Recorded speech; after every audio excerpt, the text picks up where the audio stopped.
We've been to Japan, we've been to Australia, and now we're back in Europe. The Bertha von Suttner Sonderschule, or special school, which is a really, really amazing piece of work. And then we will have a presentation from our researcher, Christian Kuhn.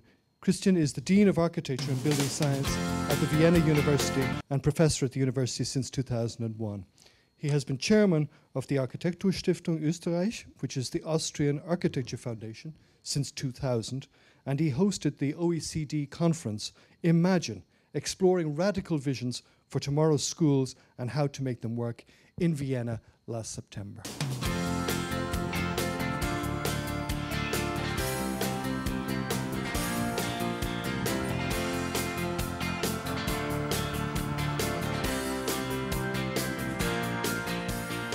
Hi, I'm Ingeborg Schramm. I'm the principal of the Bertha von Suttner School. It's nice to have you here. We have children from the age of 6 up to 18, and we have disabled children and children with a problem in their behavior. We have a very new building with a lot of glass, and so it's very bright inside.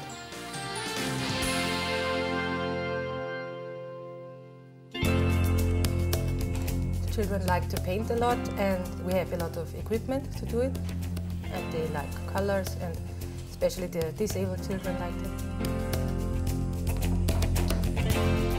it. They love to work with wood and nails and hammers and build like small things.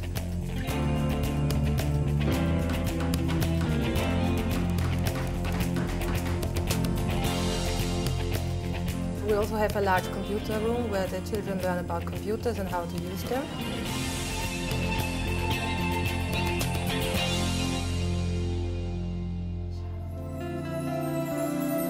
We have a room with a waterbed for the children to relax if they need it.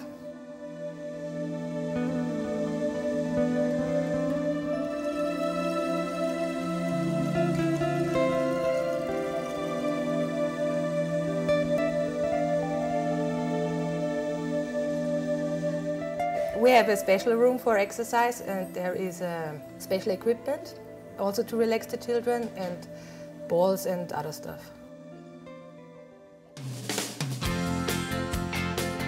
Every class has cooking as a subject.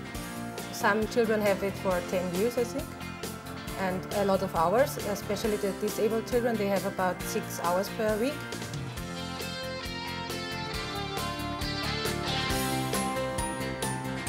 The physical exercises are very important. We have a great gym downstairs and also outside, and we have special trainers sometimes.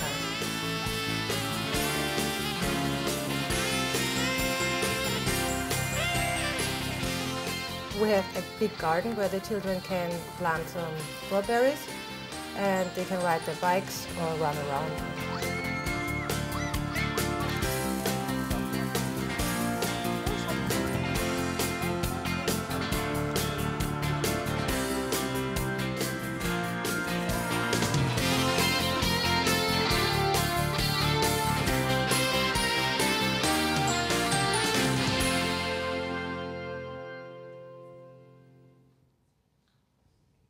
Congratulations to everybody involved in that project. Christian is going to broaden out the discussion, I think, though, about learning spaces for the 21st century in general. So, Christian Kuhn. And we have so far seen 3 extraordinary examples in the presentations. And the question for me is, will they become ordinary examples in any time soon? Are there new typologies emerging that will be the general typologies of schools in the 21st century? And I am very optimistic that this is the case and that we are approaching new typologies. However, the classical teacher-centered corridor and classroom system has been around for over 200 years. And I think it has survived so many attempts to do away with it that it is important to understand its history and the forces that shaped this corridor and classroom teacher-centered system. And I want to take you on a short journey, historical journey, that I would like to start with this image, a famous painting by Jan Steen from 1670. And it shows a village school in Holland And what we see here looks very chaotic. Children are doing lots of things that we believe have nothing to do with learning. If you look at it from a constructivist theory point of view, probably all of these children, or most of these children, are engaged in some sort of learning process. But at first glance, it looks rather chaotic. And some art historians say that this is a critical image that wants to show how bad things were at that time. But I don't think so. If we go to the next, I have to do this myself. These are contemporary images from Jan Comenius' Orbis Sensualium Pictus that show the idea of the school as a large space with the teacher and the pupil sitting at desks and working. If we take a step 150 years into the future, this is another village school in Germany, and the atmosphere is completely different here. So you see that the students are now sitting in rows. The teacher is armed. This is a difference. He has a cane in his hand. Another difference is that the girls are sitting on the sidelines and the boys have the pole position. So the girls are balancing some things on their knees. So it's a different situation. And what has happened between these two images? Certainly there were revolutions, political revolutions, but probably the most important revolution was the Industrial Revolution. We are right in the middle of the development of the machine age here. And this school is meant to drill people to work under the conditions of the machine age, to work within a system without questioning it too much, pushing the right button at the right moment. If we take another step, 75 years into the future, into modernism, this school certainly looks very, very different from the German village school. So there is light, there is air, there's a very different architecture. But if you look at the classroom, little has changed. Some things have changed. Boys and girls, again, have equal positions in there. There is still the idea of a homogeneous society. It is a new turn in the development of the machine age, of the industrialized society, more towards something like the third sector, so administration becomes more important. Girls and boys are both needed for this society, so they both get education. What is also interesting here is the teacher has disappeared on the image.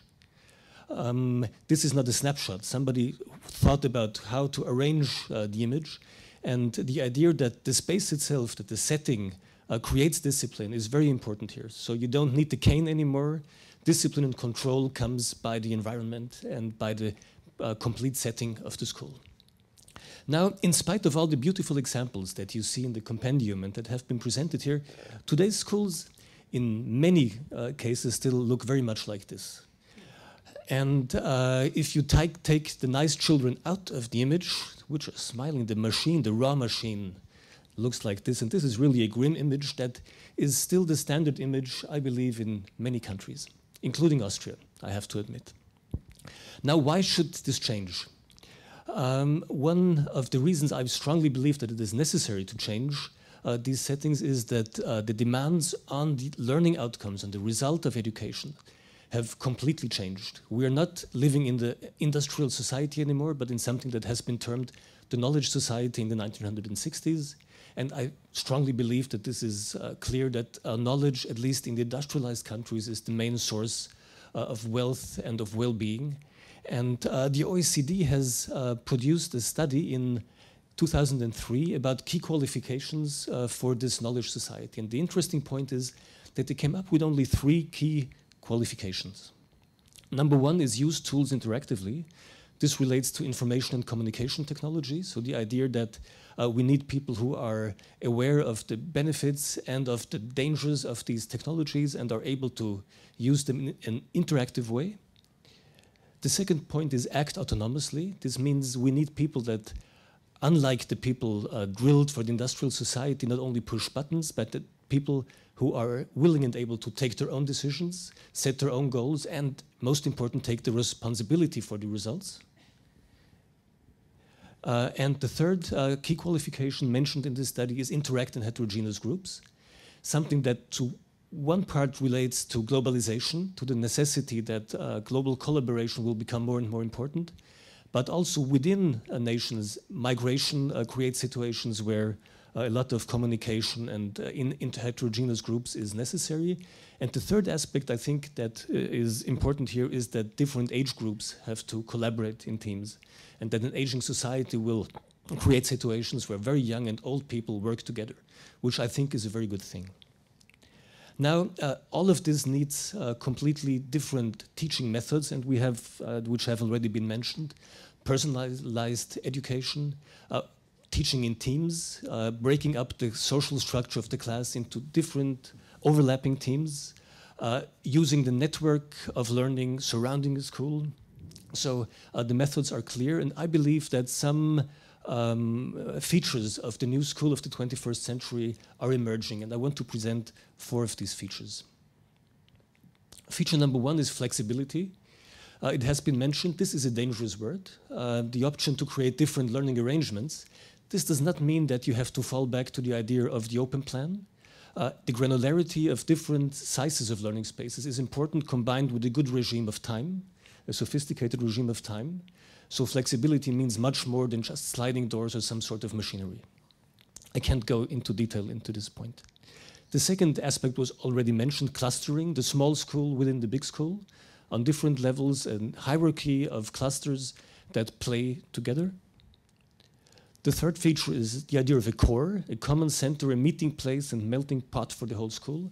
Most of the more innovative examples show one or the other of those core spaces within the school.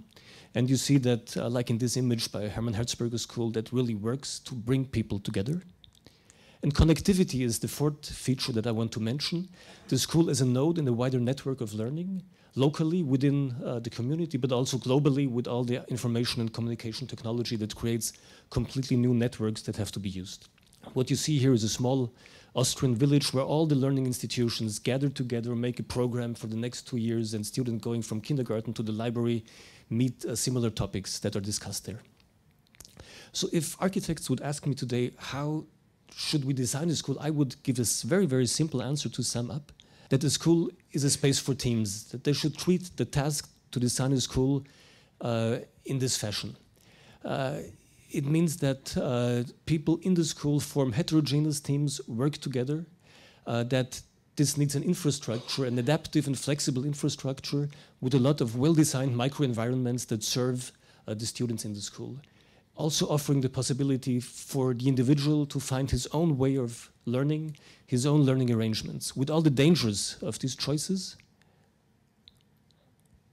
This child found a very special way of his learning arrangement. Certainly, you will be very concerned about his spine, but he certainly has other learning arrangements and doesn't spend 6 hours a day in this situation, but he certainly is learning, and he made a choice for himself.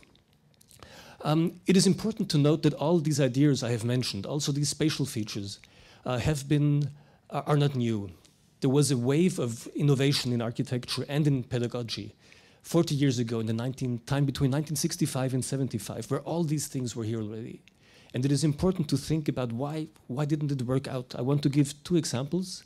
This is the famous SCSD system, developed by the Ford Foundation by Ezra Ehrenkrantz, an architect, an American architect. And this was the model for over 2,000 open plan schools that were built in the United States between 65 and 75. And it was a complete failure, to be honest. After initial very positive results, people complained about a lot of things, about bad acoustics. They complained about the ventilation problems, because the idea here was to close these schools, to introduce artificial lighting, artificial ventilation. But the most important problem was that the teachers were not trained to work in these schools. They were not trained to work in this environment, and they were not involved in the design of the schools. And they had no intention to live up to a model that was not understandable for them. The structure here is famous in architecture because Norman Foster was strongly inspired by Ezra Ehrenkrantz technologies, and this is actually the basic model of Foster's architecture. I want to show a second example from Austria. This is an open plan school in Carinthia, and now you see the architects testing the flexibility of the school building, but the teachers did not really get along with it because they were definitely not part of the process.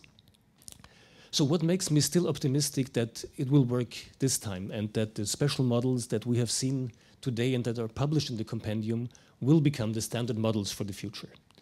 There are two reasons I would give here. Reason number one is that we have learned that participation plays a key role in the whole process. Participation is a tenuous process. It costs time, it costs money, but this money is well invested, not only to keep people satisfied by tricks of giving them the feeling that they have been engaged, but mainly because they have an enormous knowledge about the quality of space. They have an enormous knowledge about how to run a school, and they really make better designs. So this is well invested money, and I see that many of the successful, more innovative schools have included into the design process a strong process of participation. The second reason is that in the 1960s there was the idea of neutral space, aesthetically neutral space that would be given to the users, and the users would fill it with life. I think that this was a misunderstanding, that users felt left alone by the architects. So what we need today is a strong infrastructure with microenvironments which are well designed. We need memorable spaces, and all the projects that are published in the compendium, they show memorable spaces. And we have to find the balance between over-design, between blocking the future for future developments, and too much neutrality in the structures. So this was my theoretical reflection about maybe the three schools that we have seen, and I think all of them fit into the bigger picture that I hope will become reality over the next 10 years on a global level. Thank you very much.